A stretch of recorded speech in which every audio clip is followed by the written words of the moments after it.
Welcome to তপস্যা। তো আজকে আমরা ক্লাস 11-12 যারা উঠবে আর কি, সবে সবে মাধ্যমিক দিয়েছে, তাদের জন্যই একটু আপডেট নিয়ে এলাম। কেমন আপডেট?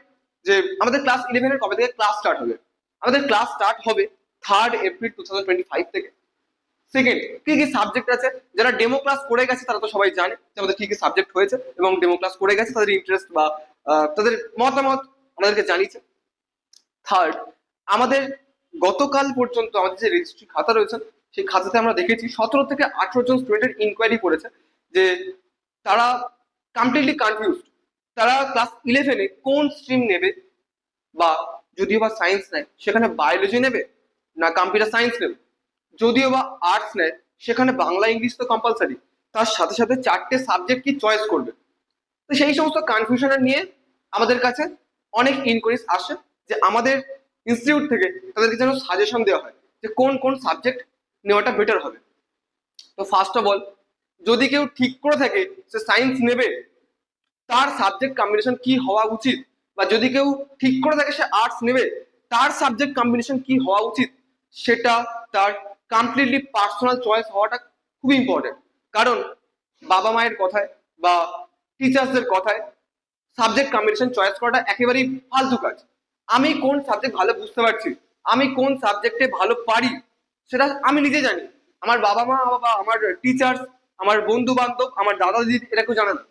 তো সাবজেক্ট কম্বিনেশন কি চয়েস করব সেটা সম্পূর্ণ স্টুডেন্টদের ব্যক্তিগত ব্যাপার। কিভাবে চয়েস করব সেটা সম্পর্কে আমরা একটু হেল্প করতে পারি। কেমন ভাবে সেটা বলছি। ফোর্থ, আমরা যদি মাধ্যমিক পরীক্ষা খুব একটা ভালো না দিয়ে থাকি, আমি যে স্কুলে পড়তাম এতদিন সেই স্কুলে আমি সায়েন্স পাচ্ছি না, আমি সায়েন্সে ইন্টারেস্টেড, সায়েন্সে আগ্রহী, কিন্তু আমি সেই স্কুলে সায়েন্স পাচ্ছি না, বা আমি সায়েন্স পাচ্ছি কিন্তু ম্যাথ পাচ্ছি না, যে কারণে আমি সায়েন্স নিতে পারছি না, সায়েন্স ভয় লাগছে। তো এই সমস্ত প্রশ্নের উত্তর দিতে গেলে আমাদের এক লাইনে উত্তর দিতে হয়। কেমন মানে প্রশ্নটা একবার বলি, যে আমার মাধ্যমিক পরীক্ষা খুব একটা ভালো হয়নি, আমি যে স্কুলে পড়তাম সেই স্কুলে সায়েন্স পাচ্ছি না, আমাকে সায়েন্স নিতে গেলে আলাদা একটা স্কুলে যেতে হচ্ছে, একা হয়ে যেতে হচ্ছে, পুরাতন বন্ধু বান্ধব সবাইকে ছাড়তে হচ্ছে, এবং আমার যে এত বছরের স্মৃতি রয়েছে স্কুলে, সে স্কুলকেও ছাড়তে হচ্ছে। তো আমি এখানে স্কুল চয়েস করব, স্কুল চয়েস করে সায়েন্সকে বাদ দিয়ে আর্টস নিয়ে কন্টিনিউ করব, না আমি আমার সাবজেক্টকে চয়েস করে বা সাবজেক্টকে প্রায়োরিটি বেশি দিয়ে আমি স্কুল ছাড়বো এবং অন্য স্কুলে যাব। তো এটার জন্য একটাই লাইন কাফি। কাফি বলতে, আমি যদি স্কুলকে প্রায়োরিটি দিই, স্কুল আমার জীবনে আর থাকবে 2 বছর, ক্লাস 11 এবং 12। তারপরে সে স্মৃতি এখন যেমন আছে তেমনই থাকবে, 12-এর পর সে স্মৃতি হিসেবেই থেকে যাবে মনে। কিন্তু যদি আমি সাবজেক্টে প্রায়োরিটি দিই, আমি যে সাবজেক্টে ভালো পারি বা যে সাবজেক্টে আমার ইন্টারেস্ট আছে সেই সাবজেক্টে যদি প্রায়োরিটি দিই, সেই সাবজেক্ট কিন্তু আমার সাথে সারাটা জীবন থাকে, মৃত্যুর আগে পর্যন্ত। এবং আমি যেটাতে পারি সেটাতে আরো বেশি পারদর্শী হতে পারবো, এবং ওটাকে নিয়ে অনেক দূর পর্যন্ত যেতে পারবো। কিন্তু আমি যদি স্কুলকে প্রায়োরিটি দিই এবং নিজের মানে অনিচ্ছাকৃত স্কুলের জন্য আমি যদি সাবজেক্ট কম্বিনেশন বা সাবজেক্ট চয়েস করি, সেখানে কিন্তু আমার পড়তেও মন লাগবে না, এবং আমার কেরিয়ারও খুব একটা ভালো উজ্জ্বল হবে না। তো সেই কারণে স্ট্রিম কি চয়েস করব, সায়েন্স না আর্টস, বা সাবজেক্ট কি চয়েস করব, তার জন্য এই লাইনটা একটু বেশি মানে দরকার, হেল্প করে। যে স্কুল সেকেন্ড প্রায়োরিটিতে থাক, আমার সাবজেক্ট কম্বিনেশন ফার্স্ট প্রায়োরিটি থাক, হোক মানে আমাকে একা হতে হোক, আমি অন্য একটা স্কুলে চলে যাই, কিন্তু সাবজেক্টকে আমি ছাড়তে পারবো না, সাবজেক্ট আমার সারাটা জীবন থাকবে আমার সাথে। আর যদি কেউ অঙ্কে দুর্বল হওয়ার জন্য সায়েন্স নিতে ভয় পায়, তার জন্য বায়োসায়েন্স তো আছে। কিন্তু কিছু সিনিয়রদের কাছে কথা শুনছে যে আমি যদি বায়োসায়েন্সও নিই, সেখানেও তো ফিজিক্স কেমিস্ট্রি ম্যাথ আছে, এই আমি বায়োসায়েন্স নিয়েও আমি সায়েন্স নিয়ে এগোতে পারি, পিওর সায়েন্স না নিয়ে। কিন্তু সেখানে আমার ফিজিক্স কেমিস্ট্রির জন্য আমার খুবই কম পরিমাণ, অল্প পরিমাণ অঙ্কের টুলস আমার কাজে লাগবে, যেমন লগারিদম, ডেরিভেশন, ইন্টিগ্রেশন, কিছু জিনিস পার্শিয়াল ডেরিভেশন, কিছু জিনিস কাজে লাগবে। সেগুলোকে আমার এক্সট্রা করে শিখতে হবে, যার জন্য একটু এফোর্ট তো এক্সট্রা এফোর্ট তো দিতেই হবে।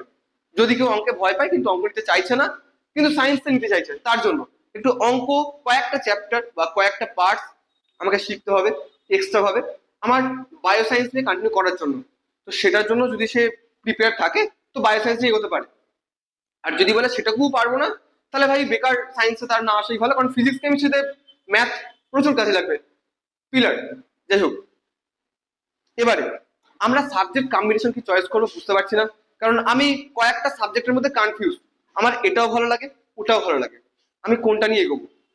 তো এই সমস্ত ডাউটের জন্য মানে আমার অনেক কটাই ভালো লাগছে, তার মধ্যে আমি কোনটা চয়েস করব, এই সমস্ত এই টাইপের প্রশ্নের জন্য আমাদের ইনস্টিটিউটে দুটো কাউন্সিলিং সেশন রাখা হয়েছে। কাউন্সিলিং সেশন বলতে 29 মার্চ স্যাটারডে 3:30টার সময়, মানে আগামীকাল 3:30টার সময়, এবং 2 এপ্রিল 2025 ওয়েডনেসডে বিকেল 5টায় 5 PM এ। আমাদের প্রত্যেকটা সাবজেক্টে কি কি সাবজেক্ট আছে আশা করছি প্রত্যেকেই জানে। প্রত্যেকটা সাবজেক্টের যে সাবজেক্ট ম্যাটার এক্সপার্ট রয়েছেন বা যে পারদর্শী টিচার্সরা রয়েছেন, তারা তাদের জার্নি সম্পর্কে বলবেন। জার্নি সম্পর্কে বলবেন বলতে তাদের সাবজেক্টটা পড়ার মেথড কি আছে, প্রত্যেকটা সাবজেক্ট পড়ার ধরন আলাদা হয়, তো তাদের সাবজেক্টটা পড়ার ধরন কি আছে, বা এই সাবজেক্ট নিয়ে আমি কিভাবে এগোতে পারি, কোন দিকে আমি যেতে পারি, দ্যাট ইজ কেরিয়ার অপরচুনিটি সম্পর্কে বলবেন। এবং তাদের কিছু উল্লেখযোগ্য স্মৃতিও বলবেন, যাতে যে সমস্ত কনফিউজ স্টুডেন্ট রয়েছে তারা সহজেই তাদের সাবজেক্ট চয়েস করতে পারে। এবং এই টিচারদের জার্নি সম্পর্কে জেনে আমাদের যে টিচার্স রয়েছেন যথেষ্ট পারদর্শী, এবং তাদের স্মৃতি স্টুডেন্টদের জানাটাও খুব দরকার। যেমন আমাদের ম্যাক্সিমাম টিচারই কোনো না কোনো স্কুলের সাথে জড়িত, বা কোনো না কোনো বড় ইনস্টিটিউটের সাথে জড়িত, বা কেউ পিএইচডি করছেন, বা কেউ কি বলে কোনো প্রাইভেট ইনস্টিটিউটের টিচার। তো ওনাদের মতামত, ওনাদের জার্নি সম্পর্কে জ্ঞানটা স্টুডেন্টদের জন্য খুবই হেল্পফুল হবে। তো সেই কারণে আমাদের এই 2 দিন কাউন্সিলিং সেশন রাখা হয়েছে। এবং আমাদের যে এতদিন ডেমো ক্লাস চলছিল, এই ডেমো ক্লাস অনুযায়ী যে ব্যাচ স্টার্ট হচ্ছে সেটা তো বলাই হয়েছে 3 এপ্রিল 2025 থেকে। টাইমিং সবকিছু ডিটেলস কাউন্সিলিং সেশনই বলে দেওয়া হবে, যে ওই দিন মানে 3 এপ্রিল থেকে আমাদের কিভাবে ক্লাস চলবে, ক্লাসের শিডিউল কি হবে। এবং আমাদের এখনো পর্যন্ত ডেমো ক্লাসের জন্য কিছু ইনকোয়ারিজ এসছে, আমাদের ডেমো ক্লাস কিন্তু এখনো চলবে। এই এপ্রিল মাসটা কমপ্লিট, এই ডেমো ক্লাসটা কিভাবে চলবে একটু চেঞ্জ হবে, কারণ আমাদের ক্লাস স্টার্ট হয়ে যাচ্ছে, ক্লাসের পাশাপাশি ডেমো ক্লাস হবে। এই কিভাবে চলবে সেই নিয়ে আলোচনা হবে কাউন্সিলিং ক্লাসে, কাউন্সিলিং সেশনে। এবং আগামীকাল আমাদের কেমিস্ট্রি ডেমো ক্লাস পূর্বের রীতিনীতি অনুযায়ী 10:30 থেকে হবে। আগামীকাল শনিবার 29 মার্চ পূর্বের রীতিনীতি অনুযায়ী সকাল 11টা থেকেই আমাদের ডেমো ক্লাস চলবে।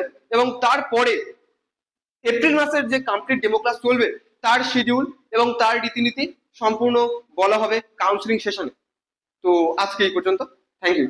যদি এখনো পর্যন্ত কারোর মনে কোনো ডাউট থাকে, বা আমাদের যে বিভিন্ন রকম আমাদের যে পোর্টাল আছে বা আমাদের যে হোয়াটসঅ্যাপ নাম্বার আছে সেখানে যারা ইনকোয়ারিজ পাঠিয়েছিল, আশা করছি আমাদের কাউন্সিলিং সেশনে সেগুলো জমা পড়েছে, মানে তারা টিচার্স টিম সে সমস্ত ডিটেলস আলোচনা করবেন এবং তাদের জার্নি সম্পর্কে বলবেন।